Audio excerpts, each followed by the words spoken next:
Welcome back to Cynthia Untamed.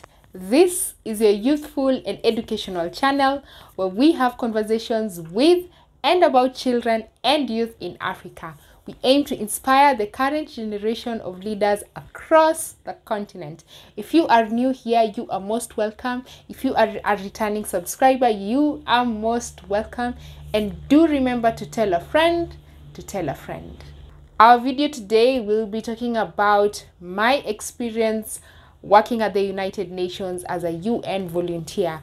If you have not watched my video on how you can be a UN volunteer, make sure you go and check it out and see, is this for you, is this not for you? And I'm especially targeting young people to start early, to start pursuing their dreams early and ensure that they build their CV and their career to the maximum so that by the time they graduate, they get such an opportunity. So do stay tuned to the video and learn more about my experience working at the United Nations. I'm sharing my experience way before the pandemic hit because right now working from home, a day is almost similar to the other. So I'm going to share what it was like before the pandemic hit. Let's go. So a typical day would often start or will start by you, of course, waking up and then commuting to the office, which is based in Gigiri. If you are not in Nairobi, Gigiri is could be about 10 kilometers away from the central business district in Nairobi. That's where the United Nations headquarters are hosted, here in Nairobi, and the Nairobi office is one of the United Nations headquarters across the world. I believe we have 4 of them. So when I get to the office, the first thing I would do would be, of course, open my laptop and check whether I have any pending emails from the day before. A normal day starts from 8 to around 4:30. So if I shut down my laptop at 4:30 the previous day, probably something came in after 4:30 or before I got to the office at around 8:30. Even a task and it's needed in 10 days, then I make sure that I spend the first 2 days working on the task and working on a draft of the task, and then send it to my manager and see if they have any feedback on that. And then by the time it comes back 2-3 days later, I have enough time to rectify. And by the 10th day, then we are all set to go and we are not now checking on corrections. And that has really helped me to also manage my time. So that will also help you to manage your time. Then the next thing I would do after finishing my assignments for the previous day is one of the other tasks that I was doing was managing the digital platforms. So that's on Twitter at UNICEF Kenya, on Instagram UNICEF Kenya, on Facebook UNICEF Kenya. So just to check what is upcoming in the calendar. I did a video here on World Children's Day, so let me give that as an example. If World Children's Day is coming up and it's probably a month too, then the first thing I do to manage the account is to check what globally people are talking about in terms of children. So that means finding out what the global theme is, and that often is generated from the headquarters in New York. And once it's with us in Kenya, I start looking out and seeing what are people talking about. The most recent one we did last year was 2020, was on reimagining a better future for children. The COVID-19 pandemic has hit. It has affected so many children. So I start thinking about how I can advocate in the digital space in terms of reimagining a better future for children. And then now I come up with draft posts, which are then looked over by somebody else before they go live on the actual day. So that's on handling the social media pages. And it also involves going online and seeing if People are asking any questions, if there are any concerns, if maybe there's a newspaper report, and probably people are curious to know. For example, when the KCPE results are released, that's usually a very hot topic. So what are the concerns of people? Then what I do is I just note down the very important issues, and then they are forwarded to the relevant persons. Being a comms person means that I'm constantly relaying information to the relevant people. So if it's a matter of education, then it's relayed to people who are in the education program, and then they will deal with it as specialists in their own right. So that is what I would do in terms of the digital spaces. In the office, what I've also been doing as a UN volunteer is also supporting in other tasks, and sometimes I am tasked to come up with presentations.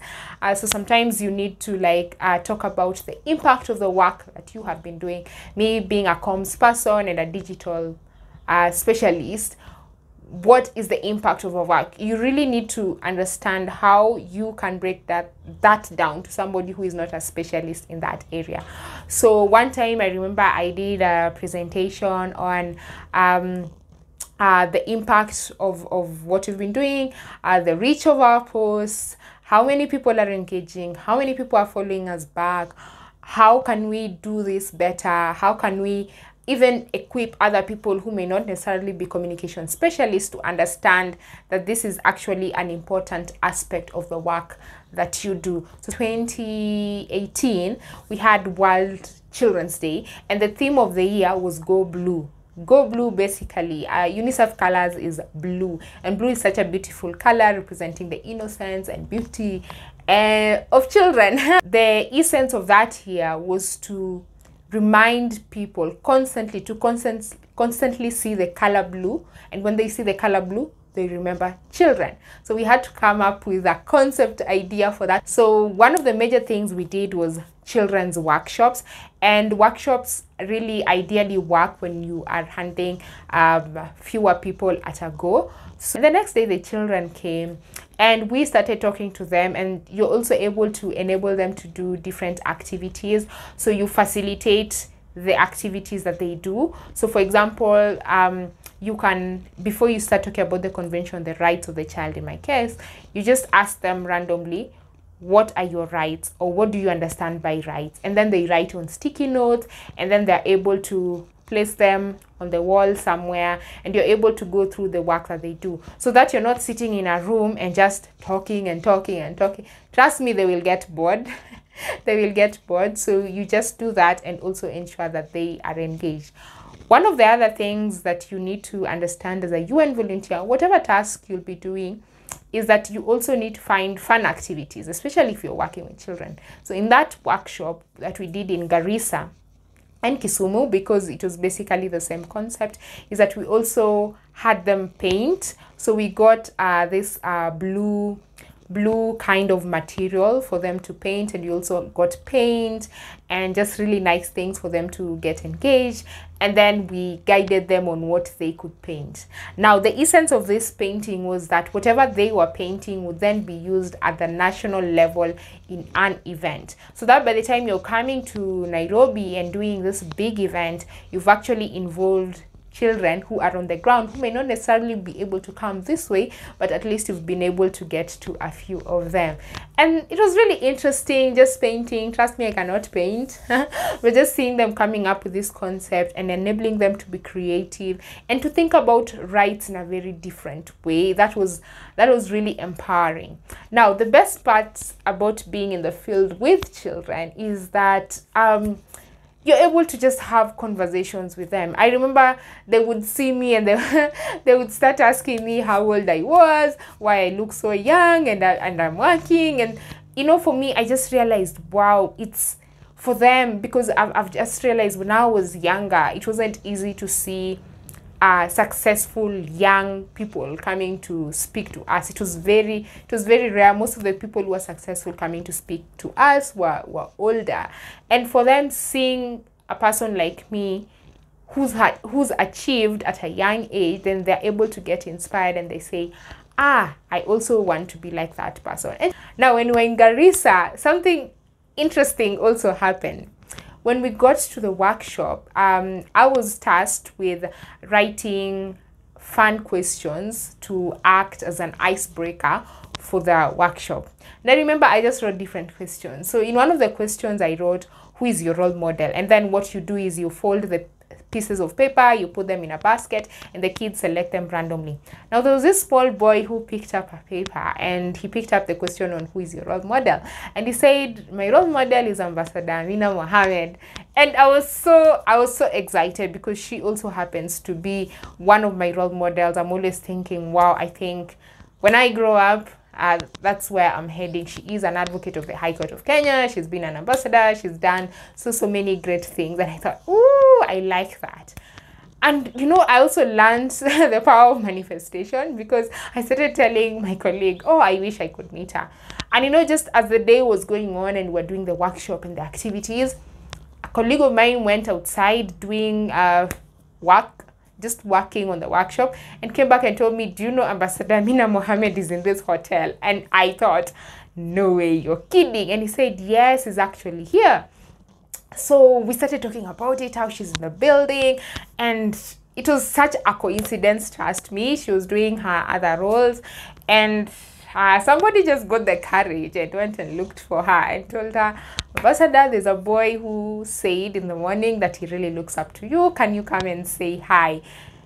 And you know what? She came. And then the funny thing is that I forgot. I kind of forgot. I forgot about myself, and I was like, oh my goodness, she's here. And she walked in, and she was led straight to the young boy who wanted to speak to her. And yeah, it was really an inspiring moment, not just for that child, but for me as well, because we're like, she's here, and I've been talking about her a lot, and she's here.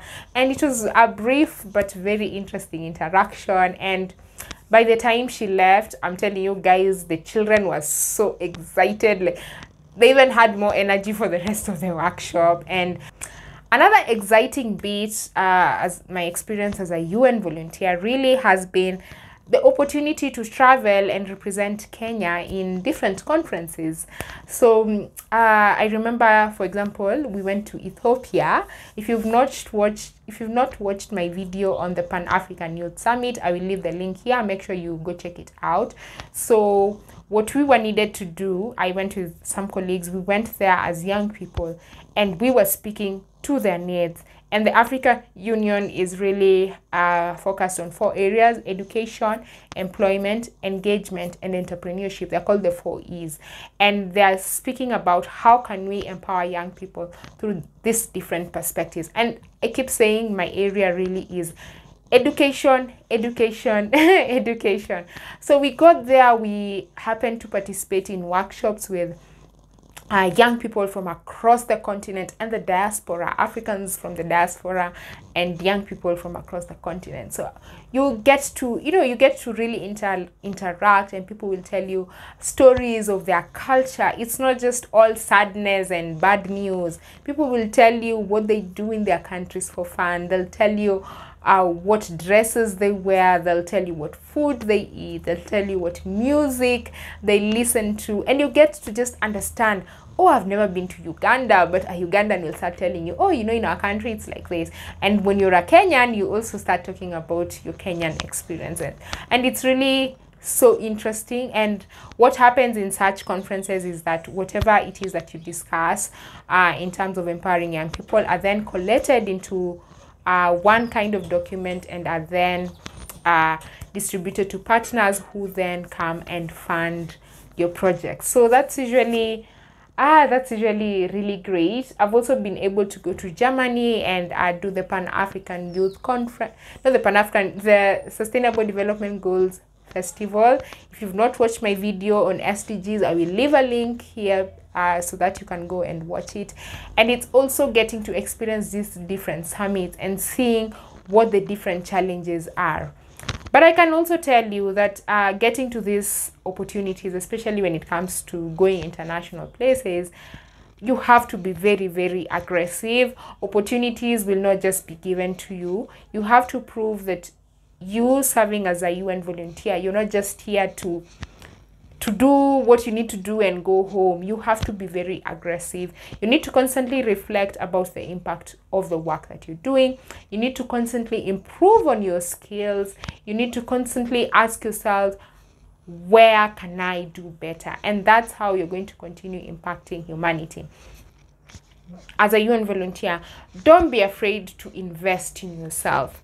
Sometimes you'll think, if I put this money here, what if there is no result? But ask yourself, what if there's a result? And let me give you an example. In 2019, I saw this opportunity, World Bank Youth Summit. I expounded on it. Make sure you check out my video on going to the US and just check it out and see. And I saw this opportunity, World Bank Youth Summit, on building resilient cities. And I do not do anything about resilient cities, but I was like, I'm going to apply for this thing, resilient and smart cities. So I just applied, and luckily I got it. And I remember in my application, I really talked about smart classrooms. And I'm really glad in the work that I'm doing with GPE, I'm seeing this Connecting Classrooms project being launched, which I will talk about in another video. And, you know, I was like, okay, I've gotten the opportunity. And I applied for that opportunity knowing that there was not going to be any funding, but I felt that I wasn't going to get the opportunity, so it wouldn't hurt to just apply for it, and I got it. And I started looking for funding opportunities, especially for the flight, and I almost just let it go. But somebody talked to me, and I'm so grateful for that advice. Somebody talked to me and told me, Cynthia, opportunities like this never come again. If it means putting your money into it, put it into it and make sure you utilize it and see what you'll get out of it. And I just closed my eyes, guys, and I bought an airplane ticket to the US. And I have never spent so much money in my life. Like, it was so, especially because I bought it in the last minute. It was like 150,000, and I was like, my God, this money is too much. It's too much money. And that's why I'm telling you, if you have the money, don't be afraid to invest in yourself. Investing in yourself is just so important. So I bought the air ticket, and somebody hosted me at their home when I got to Washington, DC. So the accommodation bit was covered. And also when I went to New York, some people also hosted me. So my biggest challenge was the air ticket. And you know, when I got to the US, I remember I'd been advised, when you get there, go try and connect with the Generation Unlimited team. Now, if you've watched my other videos, you know I also sit in the youth advisory board of the Generation Unlimited partnership, where our president Uhuru Kenyatta, is one of the global leaders. And I got that opportunity because of constantly amplifying the stories of young change makers in Africa. And so when I got to Washington and I had attended, the conference had ended, the conference for the Smart Cities by the World Bank, I took a bus and I went to New York. Guys, it was cold. It was so cold. It was so cold. But I was so determined to meet the Generation Unlimited team because I had just gotten this role and I wanted to make the best use of it, and we had never met. I mean, I was given the role, but we had never met. And I just asked, can I meet you for a couple of days or for a couple of hours and just talk about what it is that I see for the future through, not just as Cynthia, but through Generation Unlimited.